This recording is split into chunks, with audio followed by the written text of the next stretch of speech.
Good evening, everyone. Thank you for joining. In the interest of time, we're going to go ahead and get started, and we'll let people trickle in. We'll wait, I guess, maybe a minute or so, and then we'll jump right in because I know there's a lot to cover this evening. Very excited to be joined today by some expert panelists in mental health to really open the conversation about mental health issues, mental health and well-being, and how this conversation, we need to have it more prolific in the Sikh American community, and also understand these topics from a Sikh American and South Asian perspective. So again, really excited to have these experts here with us today to share their perspectives, their advice, and really their expertise on this topic that I think will help all of us, because mental health, as we know, is a topic that everybody affects everybody. And as we go through our lives, the more that we have self-awareness, the more that we can support others through these difficult times, the difficult topics, and create safe spaces to have these conversations, the more connected and the better off we'll all be. So again, really appreciative of the experts we have here today. I'm just going to share, thank you again for everyone who's joining us. Again, my name is Gagandeep Kaur Sanghar. I'm the Executive Director of SALDEF, Vaheguru Ji Ka Khalsa, Vaheguru Ji Ki Fateh. Again, we'll be discussing this incredibly important topic, mental health and well-being from the Sikh American perspective. I'm very lucky to be joined by three expert panelists. We have Jagmeet Singh. She's a board-certified behavioral analyst. For over a decade, Jagmeet has led organizational leaders to create safe and dynamic workplaces that drive innovation and business results. She's invested in creating healthy workplaces that contribute to a flourishing society. She uses the science of organizational behavior management and the acceptance and commitment training to promote workplace well-being and advance individuals, organizations, and society through connection, education, and behavior science. For organization, Behavior Pivot Consulting works with employees and employers to create thriving neuro-inclusive communities within the workplace. We also have Dr. Razia Kosi, who's a DEI coordinator in the K-12 public school system and a mental health consultant. Dr. Razia was also the founder and executive director of Counselors Helping South Asians, Inc. from 2001 to 2014. An organization dedicated to ending mental health stigma and creating culturally competent mental health materials. Chai, under the leadership of Dr. Kosi, collaborated with the Sikh Healing Collective to co-author mental health educational documents that were used in the response to the Oak Creek shooting. Dr. Kosi and the Sikh Healing Collective team were also instrumental partners in developing the mental health resources this year in collaboration with SALDEF. And finally, we have Dr. Gagandeep Singh. Dr. Singh is a double board certified psychiatrist and has specialty training in general psychiatry and child adolescent psychiatry. His interests include working with adolescents and young adults in the context of addressing their depression and anxiety concerns. He has an additional interest in addressing the mental health needs of the South Asian community, given his experience with the cultural stigma surrounding mental health and his personal experience having grown up as a practicing Sikh American after immigrating from India at a young age. Through his medical practice and community involvement, Dr. Singh strives to educate the public, including and especially South Asians, about mental health issues. Dr. Singh also has a private practice where he handles a wide range of mental health concerns, including depression, anxiety, OCD, bipolar and mood disorders, ADHD, psychosis, and post-traumatic stress, PTSD. So thank you so much. I just want to start off with a question to all of you. We're here and obviously in this forum to talk about mental health. Why is talking about mental health is important, and why is it important to you in particular, as you are all obviously in this field and have a lot of experience and have chosen to be in this field, right? It's an important area, not only for our community, but broadly. So I'm going to turn first to Dr. Kosi. Sure. Thank you so much. Appreciate it. So, just one of the reasons why it's personally so important to me, I grew up in this country. I came when I was 2 years old. Um, Grew up in an area of Maryland that was predominantly, at that time, you didn't see people that, look like me or look like anyone South Asian. It was not very common. And I think looking back in my probably my high school years, I probably could have been someone that was diagnosed with depression, but did not have access to the resources. I remember hearing, oh, there's guidance counselors in schools. Maybe I can talk to them. But that really wasn't like, I went in and they just asked me about college. And so I was like, wow, so I'm not really sure where to go with this. I think I'm having these feelings. I shouldn't feel as sad as I do. I shouldn't even have thoughts like maybe I shouldn't go on. Maybe it'll never get better. Right. So I actually started to have these kind of thoughts in my head. And as I took some psychology classes and gave some names to things, I was like, okay, I understand what's happening to me. But if I try to explain this to my family, they're not going to get it. They're not saying, well, you're not acting the way that we think people act when they do this. So there wasn't even terms or things that I could put into a context that they'd understand. And I wasn't necessarily getting kind of the support I needed. Now, I eventually was able to talk to other people and get some things myself, which helped. But I also felt like this was really important. And some of the things I experienced more because of some of the cultural differences and some of the bullying and harassment and just feeling out of place and not really knowing who I fit in with. And at the time, there were no other, I didn't see therapists or psychologists or other people who look like me. So it was important to even talk about that and bring together some people. Just another piece was interesting when I started the work with Chai, we started on that kind of platform of like how to help support the differences with the cultures. And like, there's nothing wrong with our culture and there's nothing wrong with the Western, but sometimes that conflict can. And after a few years, people are like, okay, we get that, but can you tell us more about depression? Can you tell us more about anxiety? So it was actually like the people were ready, and we needed to be able to translate things not only in different languages, but in a cultural context in which people could understand. So that's why it became really important for me personally to talk about mental health and wellness as a holistic approach, and also to do it in a way that was responsive to our community. And even within the differences in our communities, in the South Asian community, how can we find words in the religious language? How can we find different ways to explain it? So that's why it's important to me. Thank you, Dr. Kosi. And you're right, it is nuanced even within the South Asian context. I'll turn it over to Dr. Singh. Yeah, and I think I would echo a lot of what Dr. Kosi just stated about the experience. I came also when I was about just under 2 years old to America. So very similar in terms of the timeline. And then growing up also in a place that wasn't necessarily very diverse, being the only turbaned Sikh boy in my school district until high school. Uh, and so growing up with some bullying, obviously being easily identifiable as someone different, facing the questions of your own identity and how do you kind of stand up for what you believe in when you're dealing with these pressures. Um, I think I was lucky enough that I didn't get into what I see now as what would be clinical depression or, get to that level, but certainly a lot of self-esteem issues and shame and things of that nature that came up when you're growing up, with that kind of balance and living in two worlds, right? I think that's another big thing that I think a lot of young folks, when I speak with them, they can, hear my accent, understand that I grew up here, kind of relate to the fact that this guy is living in two boats like I am. There's the family culture and the religious culture, and then you're growing up in America with a very different, worldview and culture there. And I think what I have seen over, and again, Dr. Kosi touched on this, but there's a lot of misunderstanding and, unfortunately stigma also within our culture that we want to kind of break through. And I felt for me personally, I kind of took that on as something I wanted to really carry the mantle on a little bit in my own small way locally and try to help people feel, not feel ashamed rather of wanting to get help and needing to get help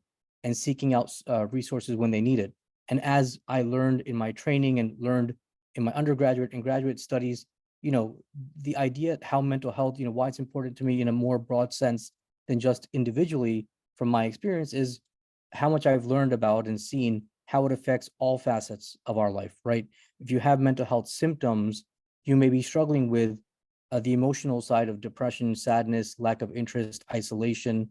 You might struggle with shame and feelings of guilt, With anxiety, there's excessive worrying. You tie into that a lot of physical symptoms people have that can be kind of the diagnostic symptoms, from muscle tension and sleep problems and concentration problems and appetite and other changes like that, to even some things that are not even in the criteria technically, but we see them, like GI symptoms and headaches and things of that nature. And so I've seen people's lives physically get better and obviously emotionally get better as they actually realized what was the crux of their symptoms and the crux of relationships being affected, their studies being affected, their job being affected, boiling down to understanding they have to process through some things, work through these issues. And to me, I'm a psychiatrist, I'm an MD, I prescribe medication day in and day out, but I'm a very firm believer in counseling, therapy, interventions, doing process work, working on skills to mitigate symptoms, which I think is something that we can really teach in a broader context, that it's okay to ask for that help. Part of why I actually started, I have the private practice, but then I started the intensive outpatient program, the Center for Wellness program, which is an agency that kind of dials it up a little bit on the therapy. There are other agencies out there that do similar work, but you're doing group therapy to process through things. You're doing group therapy to work on skills. You're doing individual therapy for one-on-one things to work on through your, through strategies to help you for your individual goals. And then there's the medication component, but that's just one component of the overarching treatment that I think we can offer people. But the first step is just to start talking about it and not be ashamed of it. And that's what drew me to practicing mental health. Thank you, Dr. Singh. I'll turn it over to you, Jagmeet. Yeah, thank you so much. I think you've carefully selected this panel. I also came here when I was around 2, and that there's so many similarities in that experience. And even just kind of looking back into, now I have 2 young kids of my own, and just kind of seeing their childhood and what they're experiencing. They ask me all the time of like, oh, did you do this? And I said, no, I was not in any sports or pursuing all of these 500 activities you have after school, and kind of having this type of environment. And it's exciting. I think it's exciting not just for where we are as a community, but all of society, to really talk about mental health in a way that's never been talked about before. And for my kind of background, I'm a behavior analyst. I've worked with children with autism for over 15 years. And when I first got into this field, it was because I was pursuing teaching, and I had a couple of students in my class at that time, and their parents would talk about autism and how they're looking for support and how they had no idea what this was. And I just kind of fell into this, at that time, just kind of like a part-time job that turned into, a career forever that I fell in love with. And the stigma around, just not knowing even what this was. And, when I first got into the field, people would ask me, oh, autism, I'm hearing this word so often, and it's becoming more and more prevalent. And what do you think the cause is? Or why is it happening so much? And so the stigma over time of just, not wanting to talk about something and not really understanding because it's new, right? And that's naturally our reaction as humans of, this is new, looks scary, and so we're just going to kind of stay away from it. So here we are talking about really embracing brain-based differences and talking in such a more open fashion around what's happening internally with us, because what's happening with us is going to change the trajectory of everything. The way we show up at work, the way we show up for our kids, the way we show up for ourselves, how committed we are in pursuing our goals or reaching our goals. All of this is going to manifest through that. And just kind of how you mentioned, Dr. Singh, in terms of what are the physical ailments that we're going to experience, what are the actual states of our being, and how that's going to change all of our relationships. It all starts internally. And I think that, even coming from the Sikh community, and I have a huge belief in Sikhism, and just really being able to turn to this Sikhism as a science and saying, hey, how do we utilize this? And how do we put this into practice and combine our spirituality and the science together to bring us a life that's more aligned with that well-being and that mental well-being. Thank you, Jagmeet. I think all of you shared your personal stories, as well as what you've gained from talking about mental health and being in this field and that awareness. I kind of want to take it back maybe to the brass tacks, and I'll turn the question over to Dr. Singh. We all, mental health is a part of everyone's life, right? Mental health and well-being, it's something that we work at, it's something that we experience through the course of our lives. how do we gain the self-awareness to understand mental health issues, our own mental health issues, or understanding the importance of mental health well-being? We've all sort of talked, and you all touched upon, it's not something that's sort of a normalized conversation in our community, right? I think it's getting more, and Dr. Kosi, you alluded to, sort of this newfound interest in from a lot of the parents now in sort of learning more about mental health and accessing resources. But how do we create the self-awareness within each of us to really understand, hey, I may be feeling differently today or for a period of time, and this could be related to mental health, and there's something that can be done about it. Yeah, no, I think that's kind of the crux of the whole conversation, right? Is how do you, this kind of goes into another kind of topic of how does one begin to understand their own symptoms, per se symptoms, or even start the conversation. So the first thing is to start asking questions, right? The first thing is to try to get some knowledge, some understanding of what's going on. We live in a world where information's at our fingertips, so we can kind of go to Dr. Google and go down a bit of a rabbit hole quite often. So it's important to talk, get some information from there, but talk to a professional and ask the questions and be honest with the fact that, if you're not eating right, if you're not sleeping right, if you can't concentrate, if you feel things are not like you normally would feel, if you felt kind of unburdened in a better time in your life, something might not be right. I think the stigma again comes back to, not being forthcoming sometimes for people with themselves and with their family members that they're not feeling okay. We often talk to people in our field who are kind of shouldering that burden, but putting on that brave face for everybody else. But there's only so much that somebody can do before it becomes overwhelming. And I think the other concern is that people kind of stigmatize themselves a bit, thinking that this is something that's in my head, or maybe I'm weak to have these symptoms, and that's a kind of thinking that we really need to try to do away with, and try to understand that there's no weakness in seeking help. I think it's one of the strongest things you can do to admit that you might need some help and that you have some questions, that you want to go to someone who can try to make your quality of life better, whether it be through medication or therapy or combination of both, or meditation or prayer or whatever works for you in terms of coping. I think we don't realize, and I think the conversation again today is to talk about how pervasive these symptoms can be. I think, there's estimates out there that at a given time, about 20% of American adults are suffering from some form of an anxiety disorder. 1 out of 5 adults right now in America suffering with some sort of anxiety disorder. That's a massive number. And so I think the other kind of tack I take when I talk to patients about it is, if they're saying, I don't know where I should go with this, or I don't know what this means for me, or even if I have that information, what am I going to do with that information if I know that I'm depressed? If I know that what's the point in knowing this, right? I still got to work. I still got to take care of my family. What's the point in knowing if I'm depressed? I got to push through. And I tell them, I look at it like having diabetes or having hypertension or having other medical ailments that are chronic, that will hopefully get under control, maybe with exercise, diet, medication, combination of that. And if you start having that conversation with someone who can help you, they can give you your treatment plan to help control your symptoms so you can function the way you want to. And you can start to introspect a little bit about what the symptoms were. And I often do this kind of snapshot thing, look at where you started and then look 3 months later and then look 3 months after that, see the gains that you made progressively, and don't get hung up on one day going half a step back. It's not going to be linear, but you're going to get better with time and with effort. But it goes back to the first thing I said is you got to start asking the questions. You got to start looking into, I don't feel right. I haven't been sleeping. I haven't been eating.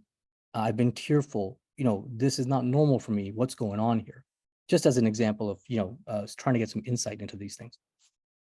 Thank you, Dr. Singh. I think that's great advice.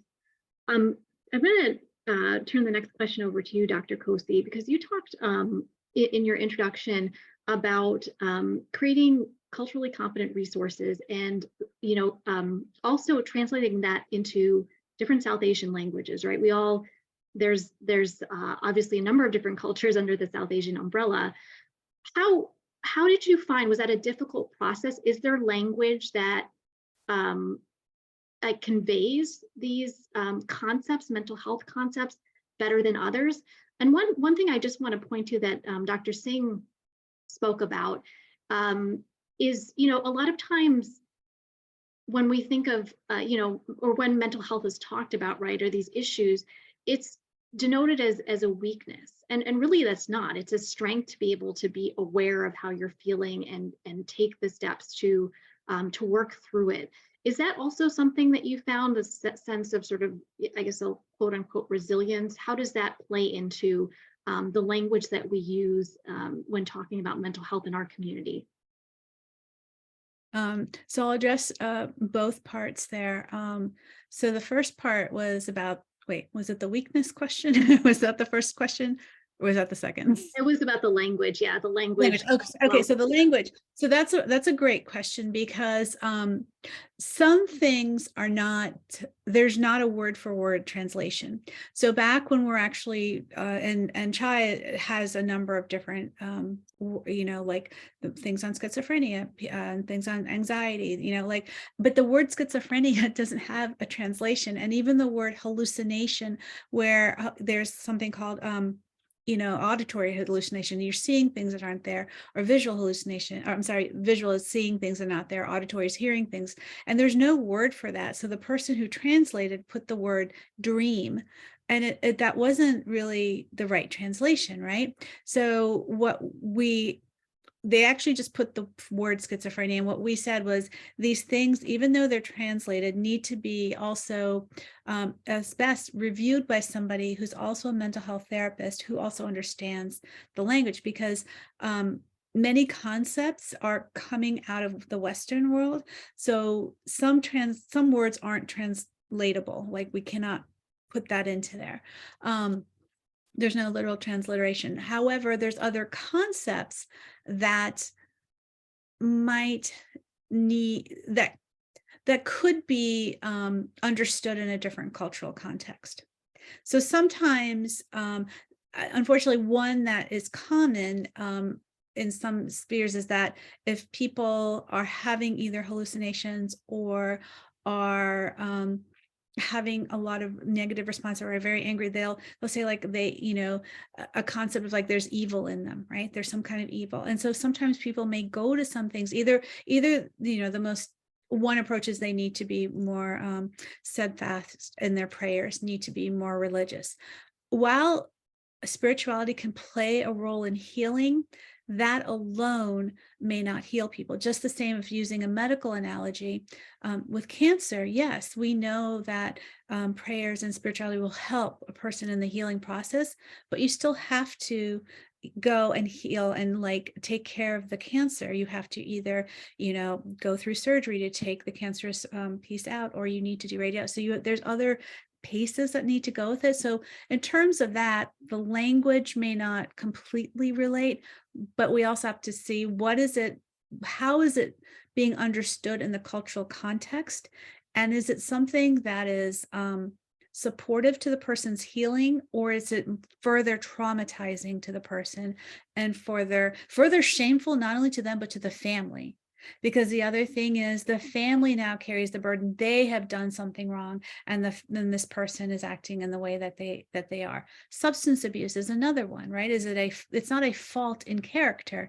It is something in which an addiction is underneath that. So substance abuse, you also have to treat in a way that is caring, but also holds accountability to show the impact of how that's affecting everyone.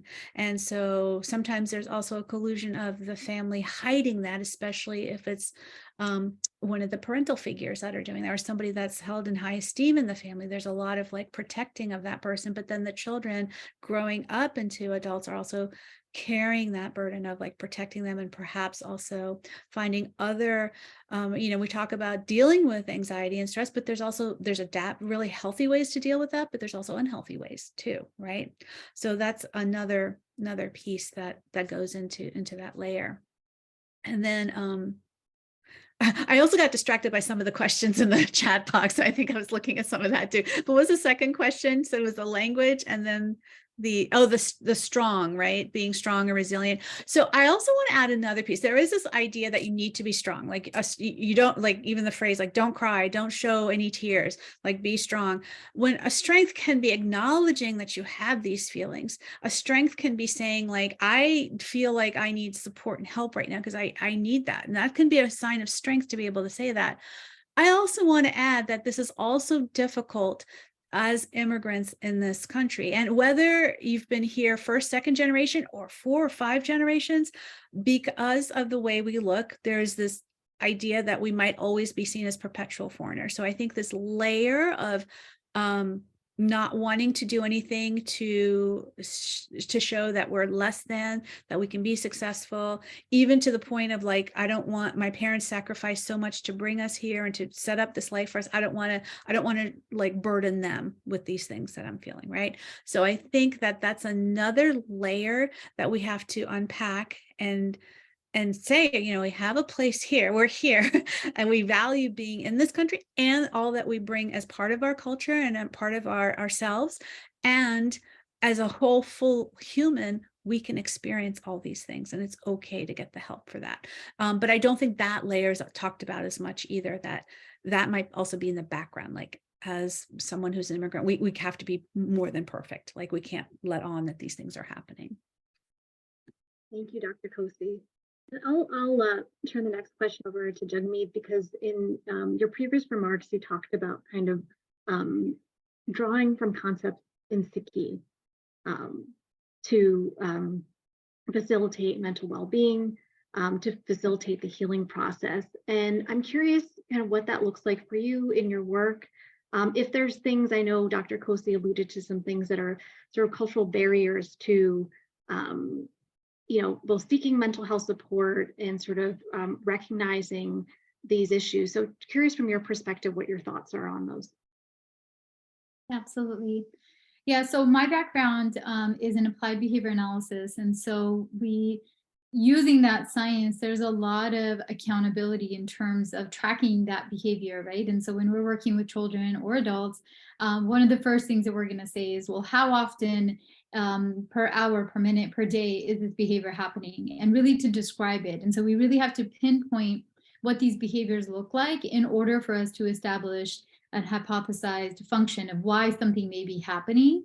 And then we determine kind of an intervention. And so this approach and really understanding the baseline, identifying the function, creating an intervention response, and then having accountability, because then that individual then has to abide by whatever they're committing to in terms of, this is an intervention that has, I have my say in and kind of designing, if, we're working with an adult, or, if we're working with a young child, then a parent or caregiver is helping to kind of, further that or instill kind of the programs that we've designed. So there's a lot of sense of that accountability and being able to be sure that you're tracking those behaviors. And I think it's exciting to see data in that way and to really analyze, what are the responses, or when is something really, a struggle for an individual, or what are the antecedents, what is the environment that's really producing that challenge for that individual.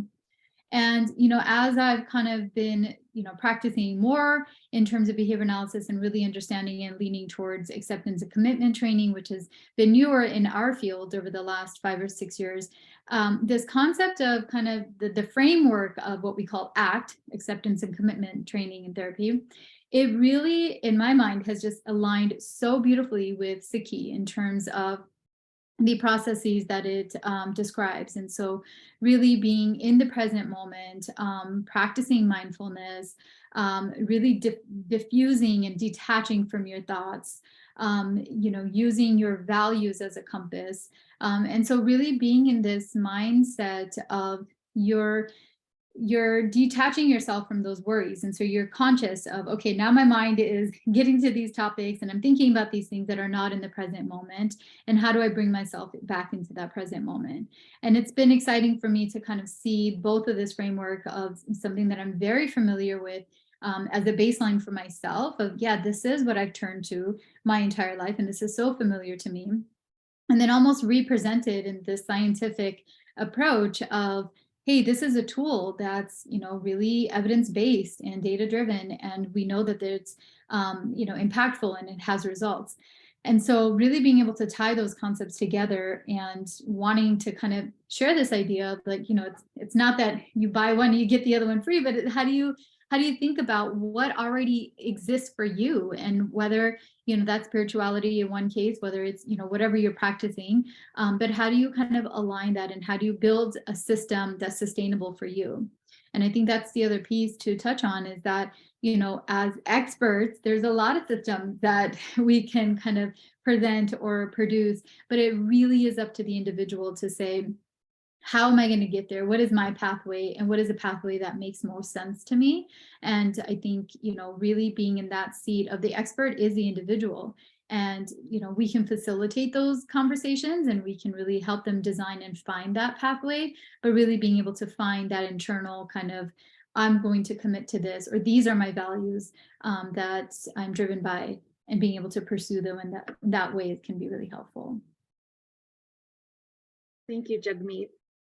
I think those are some great tips, and really appreciate that. I want to turn to now, we talked about kind of identifying mental health issues and talking about well-being and creating self-awareness in oneself.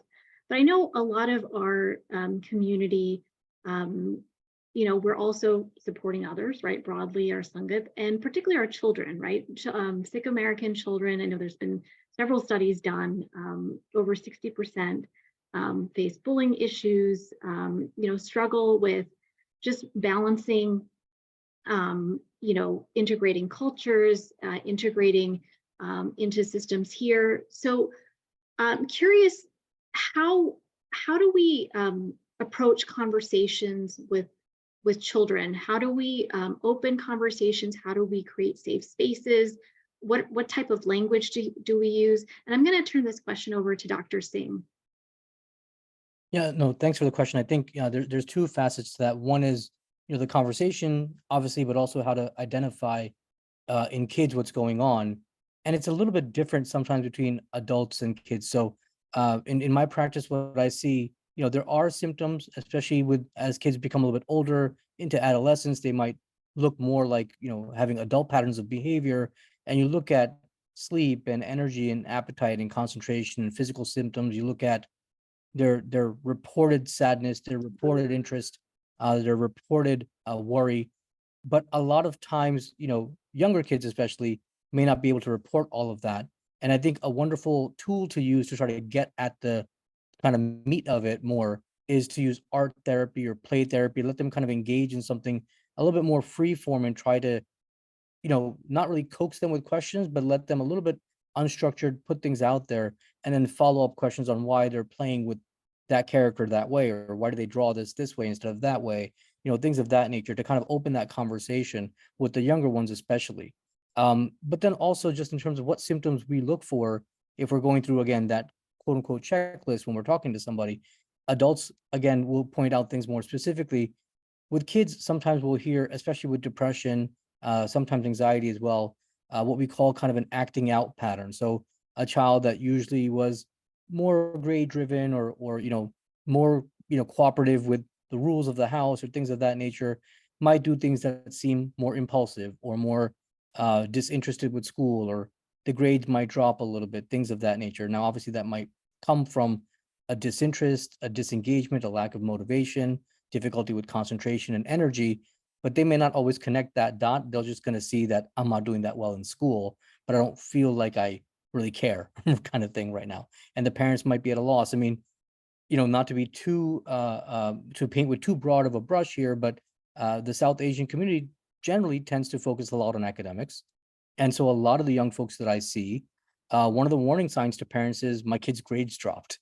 What's going on, right? And so, yes, that's one piece of it, but you look at the bigger picture, and then you'll see, more isolation.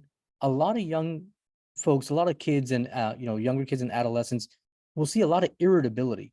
We'll see a lot of more kind of anger and snapping back, and kind of talking in a way they normally wouldn't talk with even friends and family, which again is usually a shift in their typical, kind of demeanor that the parents and friends might notice. Rebellious behavior, staying out, doing things that are unhealthy or dangerous, that parents are concerned about, that can occur also. So there's behavioral changes that are somewhat more unique, I would say, to the younger population and the teen population than there might be with the adult population. But then there can be overlap with what we see with the adults as well, especially as they get older and they can express those things.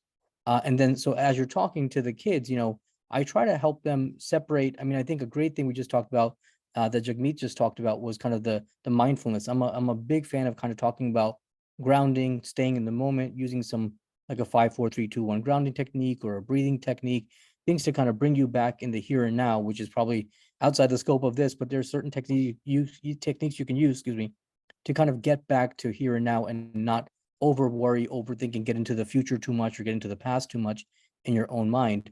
And in talking to kids, it's really, opening the conversation and saying, listen, I'm here to talk to you and understand what's going on. I'll typically start talking to them about, I say, life outside of treatment, life outside of what's going on right now.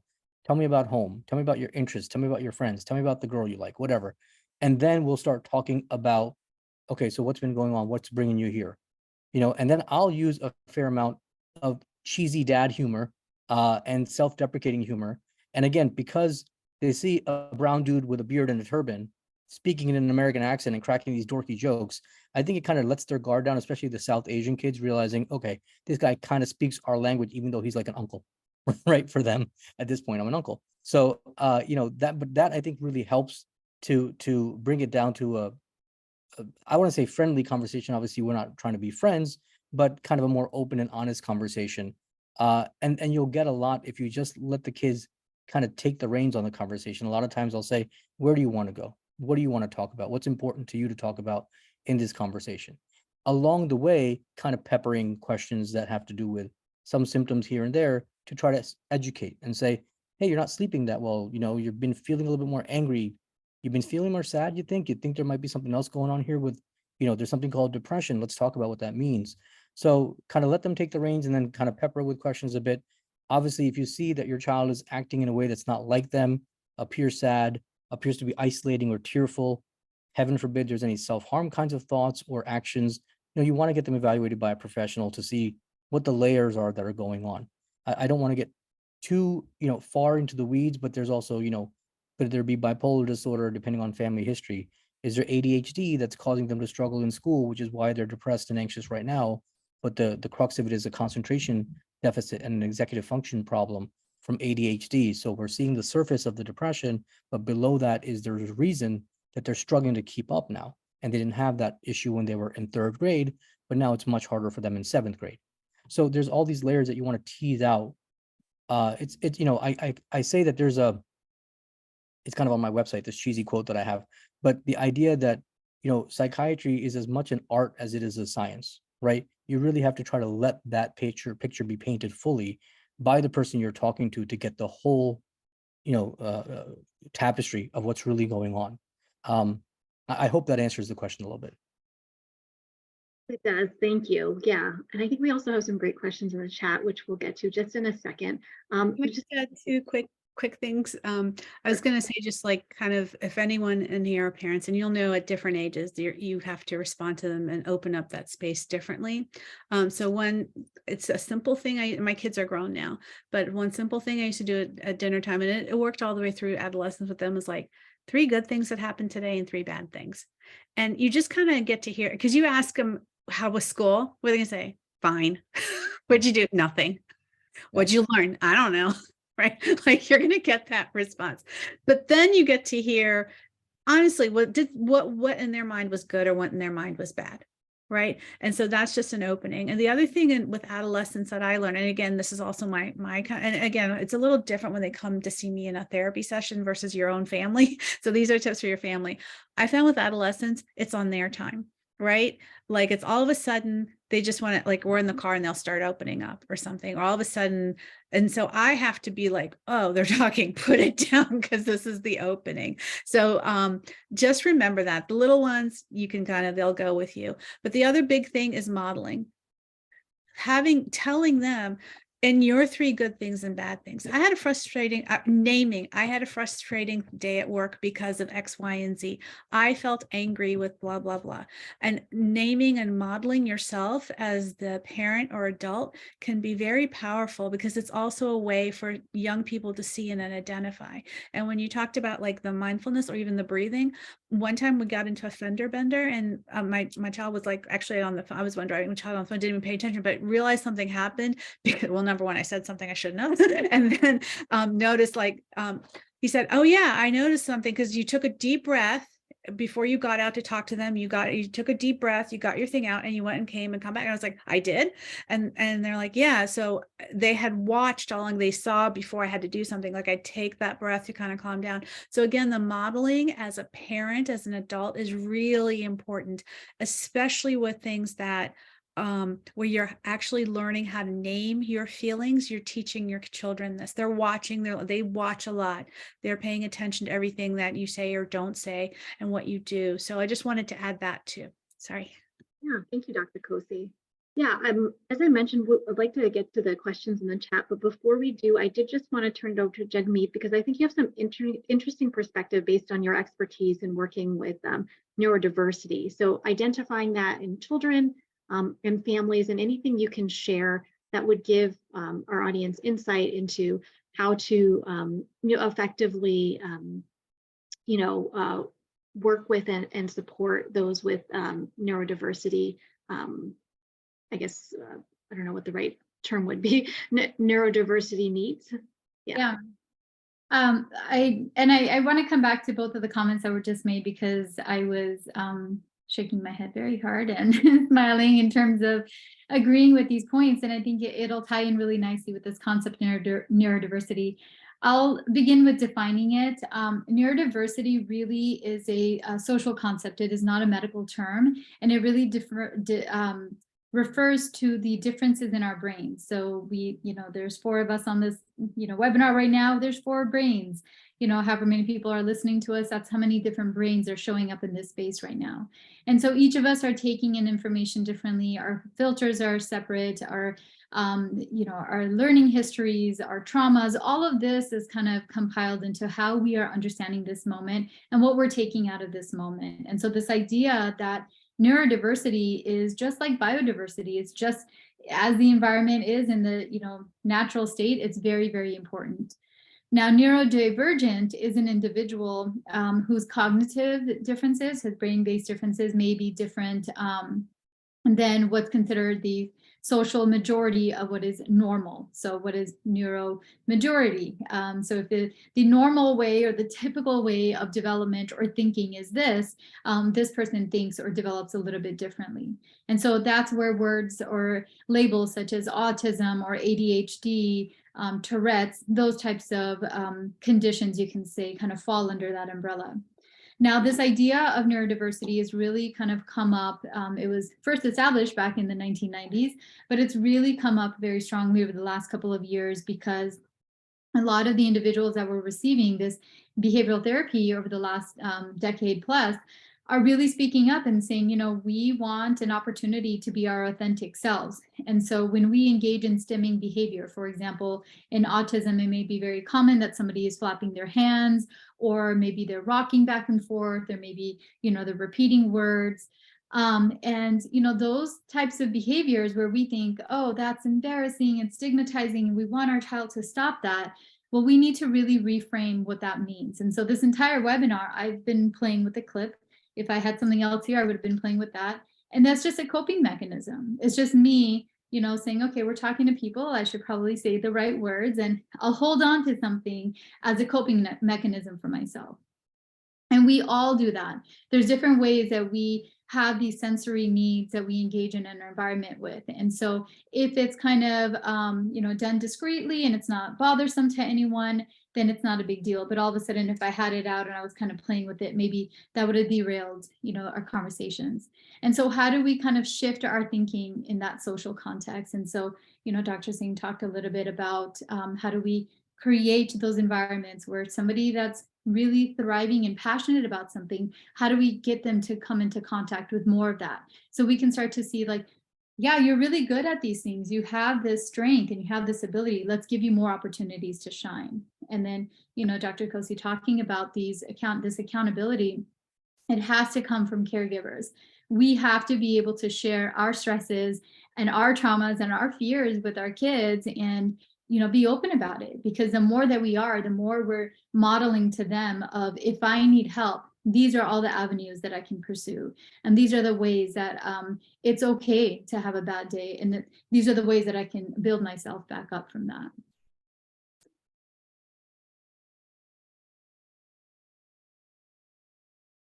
Sorry, thank you, Jagmeet. I'm going to move on to some of the questions because I think we've got some great questions in the chat. Let me just put this up here. The first question, I'll turn over to you, Dr. Singh. What do you find works when addressing multi-generational trauma, racial trauma in a Sikh family? Yeah, so that's a great question. I have to say that in my practice, I haven't seen too much direct kind of multi-generational conversation of trauma. I'm familiar with some of the literature on it and treatment of it.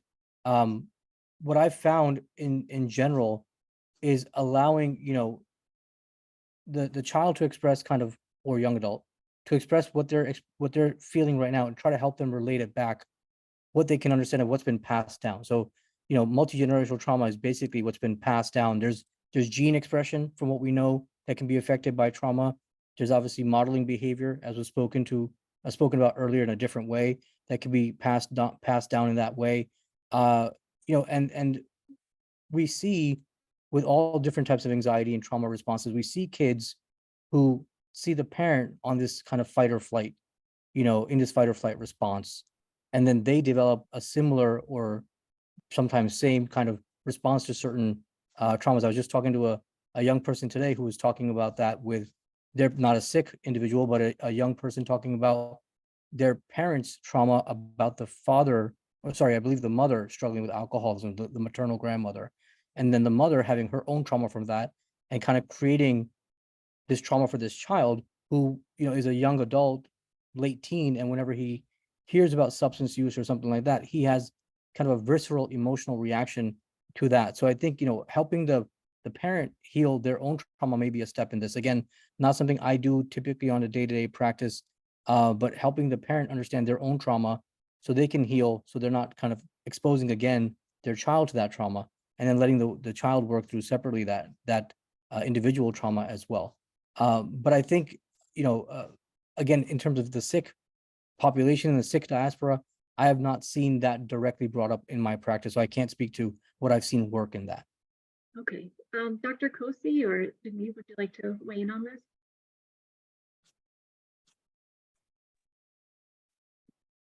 Okay, sure. Yeah, I mean, I don't have any kind of direct answer. Similar to Dr. Singh, I think that this is definitely something that needs to be talked about at a wider kind of lens within the community. We recently kind of attended a mental health conference talking about some of these topics of how do we first of all just recognize this, and how do we understand that the trauma that we're passing on generation to generation, that exists. And I think that, we're not even there yet. And I think that even having these conversations, with multi-generations in the room, being able to really recognize and just kind of have that accountability there of, this exists and it's okay that it exists. This is not something that we want to be looking at blaming in terms of, because of this is what's going on, but really trying to understand kind of the impacts and the implications of what can happen. And I think that, the exciting part for me, again, is being a parent in this day and age of where I can say, okay, my response to this, I was overreacting, or I have, I wasn't regulating my emotions here. So how do I backtrack, and how do I explain to my kids, what I just did is probably not the best response, but here's a different way we can do that. Because just because we know we have these tools and we practice these tools doesn't mean that we don't make mistakes. And I make plenty of mistakes, and my accountability buddies tell me all the time how I've made a mistake. And I think it's important that we begin to have those conversations in a safe space at home at first, and just recognize that this is happening. The only thing I'll add in terms of some of the racial trauma and intergenerational is that I think often there's a silencing about, among previous generations that the trauma, whether it was racial attacks, whether it was in the home country, whether it was here, there may have been like a big surge of like, okay, we're going to pay attention, we're going to make sure that everyone's safe, but then there's a silencing, and so but the fears still might be there, and then people might be internalizing it. And then what I've seen in some families with multi-generational trauma, and I think over the years, I've only worked with one Sikh family, but I've worked with Muslim families and with other South Asian families. Sometimes what you see is the multi-generation of trauma with violence in the family. And so that, like with some of the abuse and things, has happened, but then there was some point there was also larger violence happening in the community, and then it became something that happened in the home, and then that was the silence around it. And so the person who speaks out against it is the one who's seen as the problem maker, because often the one who says, this is not okay, I need help, we need to stop doing this, is the one that is breaking the silence. So I think that what I've seen has helped is also when communities are saying, it's not, this kind of thing is not okay. We need to break the silence around it in order for everyone to heal and be healthy. We're not saying every family should break apart, right? We're trying to support when there's accountability, and perhaps in some, it's like the men helping hold each other accountable. Like, this is not okay. Let's find other ways to do this. And so that's the way that I've seen ways of trying to help address the multi-generational trauma, in which sometimes it gets manifested within the home, but at some point there had probably been, and we see this definitely when areas where there's been like war and other things happening, that it manifests in other ways within the family, but there's usually something larger that had taken place as well. Great, thank you. Just moving on to the next question. How do we bridge the gaps in conversations with our parents and about how we feel? It says when it always ends up being a comparison to struggles that they've faced. Seems like a competition, then we refuse to acknowledge that we are struggling because it isn't enough of a struggle. So I guess sort of, this comparison, or maybe not acknowledging what is currently happening to the younger generation, because maybe previous generations had different challenges. I'll open the floor to anyone who wants to take this. Yeah, I mean, I think that goes back to the old kind of joke about, when I was your age, I walked barefoot to school in the snow, uphill both ways kind of thing, right? Like that the struggle of the previous generation was greater than the current generation, and so on. And there are obviously different struggles for different generations, especially in terms of who's first generation, second generation, assimilating into a new country. I think the answer to that is, how do we open up to the parents? I think we just speak honestly about the fact that, we can do both things. We can respect and understand the struggles that they had, but then we can also, we also have to function and be able to heal for ourselves. So we can't let that burden us with a shame or, a not enough kind of struggle on my end here. So the conversation really has to be about openness, and I think it goes back to education. We talked about, I know I say this a lot, but it goes back to education. Our parents, grandparents, whomever may have one understanding of what struggle was for them, and a few generations ago, a couple of generations ago, mental health probably wasn't talked about very much, right? And even if it was quickly swept under the rug, or there were kind of terms that were derogatory about that. And now we're understanding this more. And I think if previous generations were honestly having the conversation with current generations, they would understand that they knew people or themselves had gone through similar things. It may not have been discussed back then, but I think that's the honest conversation to have. Like, this is not new. Depression didn't just start. Anxiety didn't just start. It's just that we now understand it more, and we see the myriad impacts it can have on quality of life and functioning. And if we can have that honest conversation that we're just trying to be better, get better so that we can live our life fully, just like you were trying to, get through your struggles to live your life more fully. I think we're fighting the same kind of battles on a slightly different field here, but we're just trying to support each other. And I think a lot of times, in our culture especially, Speaking from some personal experience as well, traditionally, you try to take care of the generations that came before you. I think that's a very positive thing, a very noble thing that our culture tries to instill in us. But there's a saying, you can't pour from an empty cup, right? So that if you are overburdened with your own mental health or your anxiety or your depression or just even severe stress at work, and you're getting heartburn and you're not sleeping at night and things like that, and you don't take care of yourself, you burn out, and you can't, people think it's the other thing that people say is, I feel like I'm being selfish because this person had it much harder than I did, or that person still has it harder than I do. But I say, it's not selfish if you think of it in a different way, that if you want to be available to you, your family, and those who you love, and that's why you want to kind of sweep this under the rug, I kind of half kidding say to them, what good are you going to be if you're curled up in a ball because you haven't worked on your own stuff? So you got to help yourself. It's like putting the oxygen mask off on the plane before you put it on somebody else. You got to help yourself first and breathe before you can help somebody else do that. So I try to help people understand that you can have this honest conversation and use those kinds of examples, that I just want to be as, kind of solidly grounded as I can to help live my life the way I need to. And I'm here to support you in whatever way I can, but I can't do it if I'm kind of being weighed down by all these things. And your struggle is yours, but this is mine. This is something that I would encourage people to educate. If the family is willing to have a conversation with the doctor or the therapist to get education. A lot of my job is educating parents and family members on what the child's going through, and helping them understand how they can support their loved ones. So I think if we can educate and we can put it in a perspective that it's not selfish for you to try to get help, we can start opening that conversation up a little bit. Thank you. I'm just going to move on to the next question because I know we have limited time here. What are some ways to approach the older generation as a young person about opening up to you or a professional and acknowledging that they may need help?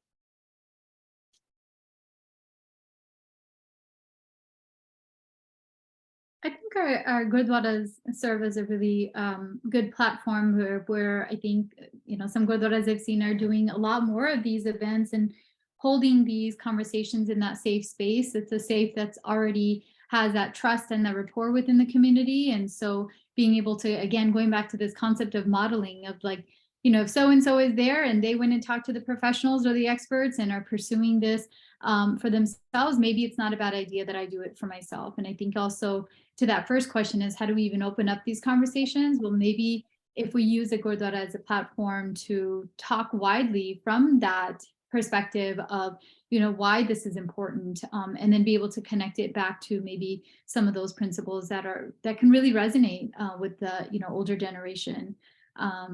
So I'll keep it at that as the time. Thank you. Just next question, as a special education teacher, getting parents on board with individualized education plans and diagnosis has been a challenge. What are steps that we can take to get more community spaces like Gurdwaras to be on board and more inclusive?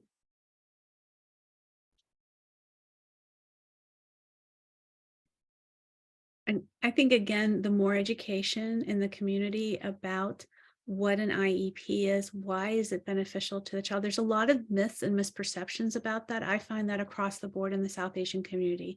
I think they're like, that means my kid won't get into college. That means that they can't do these things, which in actuality, it might actually help them because they may have some accommodations that'll help them with the way their brain works, right? So I think the miseducation or misperceptions and dispelling myths out there, I mean, honestly, there's other communities that fight to get the IEPs because they know all the accommodations and things will be helpful to their child. And then we have others that completely shun it away. And then we have other communities that are over-identified.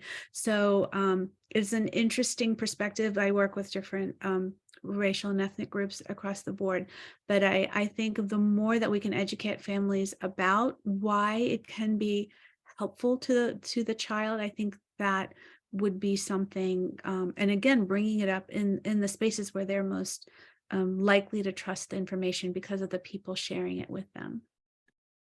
Wonderful, thank you. Yeah, and I'll just add to that really quickly, just to kind of, I know we're out of time almost, but I do think Gurdwaras are starting to, like Jagmeet was saying earlier, Gurdwaras are trying to start to, address these concerns. And I think we as mental health professionals, if we can volunteer our time, which, I think all of us have tried to do a little bit, to sit down and have that conversation with the Sangat in the Gurdwara to try to explain to them some of the signs and symptoms we talked about today, but also, as was just stated, what the IEPs mean or what the accommodations might mean for that child's future, that can go a very long way. So, I think we can ask the Gurdwara to let us speak on it. And I think, in my case, the local Gurdwara asked me to speak on some things, but certainly I think they become more open if we went to approach them and said, we want to talk to them about it. And if someone in the Sangat of their Gurdwara has those concerns, maybe talk to the board, talk to the trustees and say, can we arrange a local mental health provider to come in?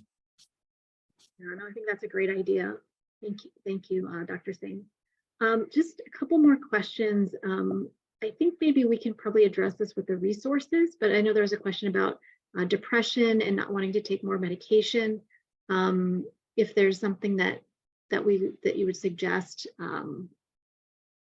to, I guess, address depression without medication, or if that's something that I know we also have that as a resource, which we can provide. Okay, so was that to me? I'm sorry, I didn't. Yeah, it's to anyone. If it just Okay. There's a question about depression and other ways to cure it without medication. Yeah, I mean, obviously prescribing medication for depression is something I do consistently. My goal, I kind of joke with my patients, is that if I do a really good job, I want to get fired, because hopefully we get you to a place where the medication has helped enough. And depending on the history, we can try to taper off. Obviously, this is not intended medical advice for anybody without speaking with them, but that is my goal, is to try to get them off the medication. But in the interim, that means doing a lot of changes in terms of the therapy that you get. The kind of intervening steps are going to be very important. Just like I said earlier, with high cholesterol, hypertension, blood sugar, yeah, you might take medication to help lower some of that. And for some people, though, if they don't want to take medication, they may have success with diet and exercise and other changes, but those all have to happen, right? For the medication to come down, for the medication to come off. Same with depression. If it's possible, not everybody can come off of medication depending on the severity and the recurrence of the symptoms. But the long and short of it is engaging in therapy. The intensive outpatient programs similar to Center for Wellness that I run or others out there, they're kind of therapy on steroids. So what I've seen people do is actually avoid getting on medication or coming off medication if they've gone to programs like that, because they're getting just so much therapy that it's more than the traditional one-to-one, and it's how it jumpstarts kind of their recovery a bit. And then they continue after that with one-to-one too. So in terms of answering a question about coming off medication, it's a case by case, can't speak to someone specifically, but that means really making some changes in terms of utilizing skills and strategies that you learn in therapy, and then working with a doctor carefully to taper off if you've had success with the therapy long enough. Thank you, Dr. Singh. I think this will be our final question. I'm going to combine two. Preet Sabharwal asked some questions about mental health infrastructure. So I think this is a great place to kind of conclude our conversation.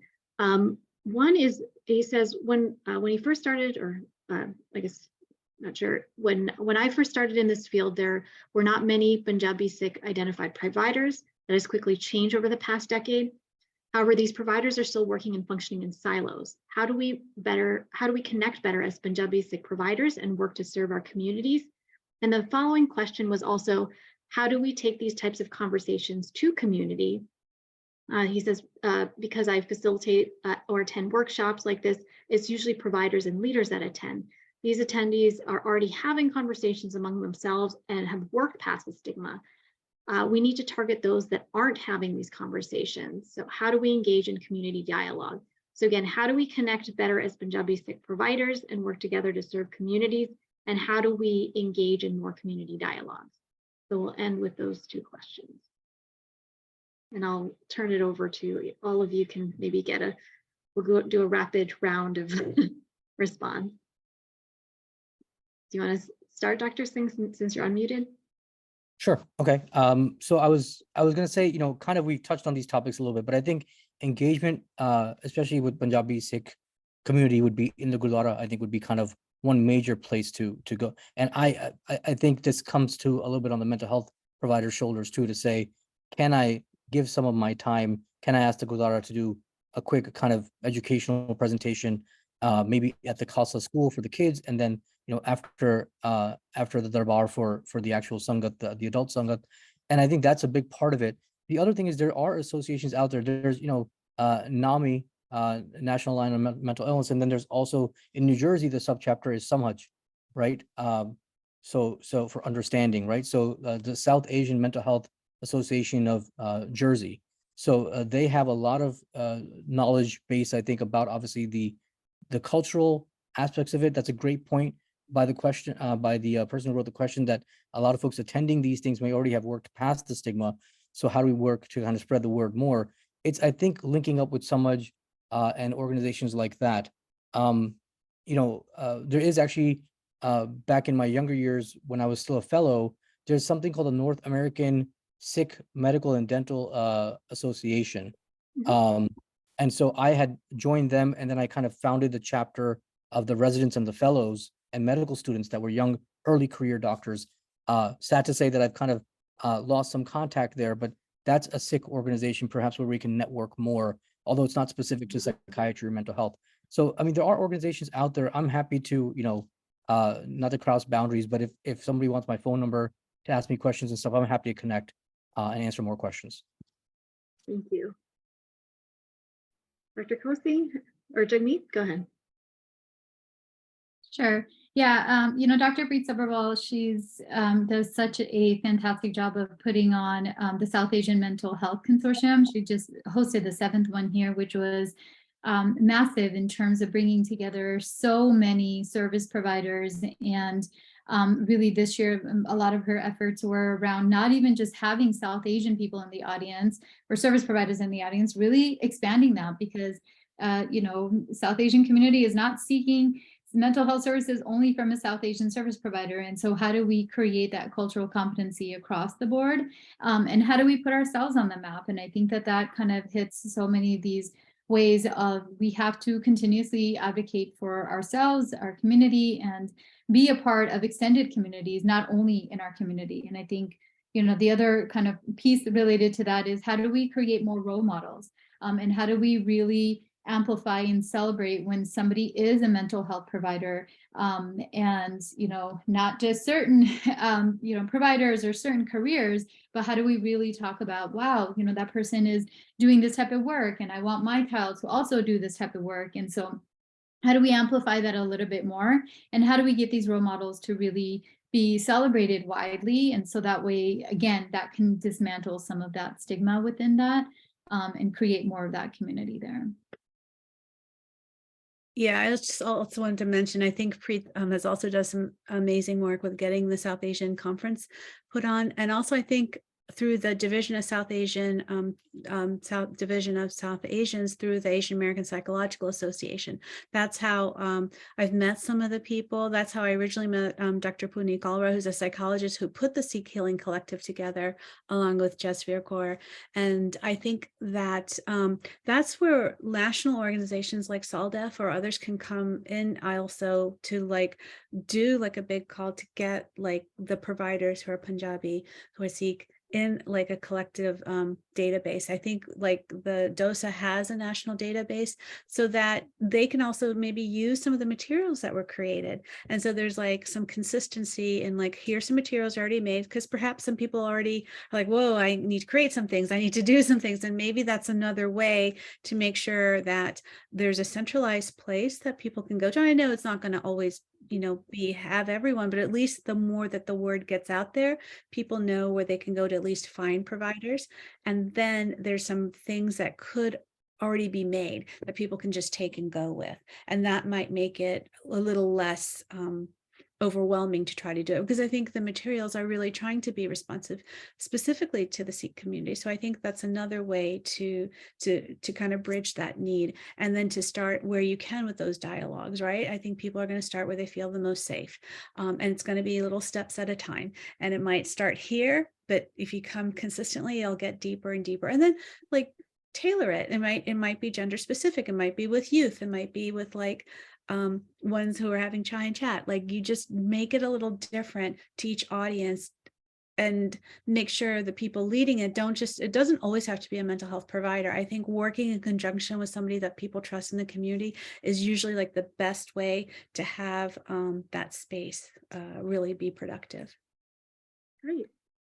Thank you, Dr. Kosi. And I know we're basically out of time. And I think I was supposed to give you a couple minutes at the end just to go through the resources. So maybe if you could just share just, quickly, 60 seconds, overview of the resources. They will be sent out to everyone who registered for the webinar. So we will certainly have that, the resources as well as the context of the resources as well. Sure. So I worked with Dr. Puneet Kalra, Jasveer Kaur, and also with Aparna Bhattacharya, who's executive director in doing some national work, or at least work in Atlanta with responding to South Asian needs. So what we did is try to create like a roadmap of how to respond to mental health crises. But so it's organizations, also like providers, and also like local organizations, and it walks you through different ways that you can respond. However, what we really talk about is also like psychological safety, and how not only organizations serving the community can talk about that within their own spaces, but it can also work with like the local organizations, like the Gurdwara, to like help talk about this in a healthy way. And in providing that, we made like maybe like 10 one-pagers, like talking about depression, like what's wellness, just what's helpful phrases to say, what's harmful phrases, and why it could be harmful. So, even talking about the ground, like when you talked about the 5-4-3, like the grounding techniques, these are different things. Like what is anxiety? What is post-traumatic stress, and what is the difference between stress and some other trauma responses?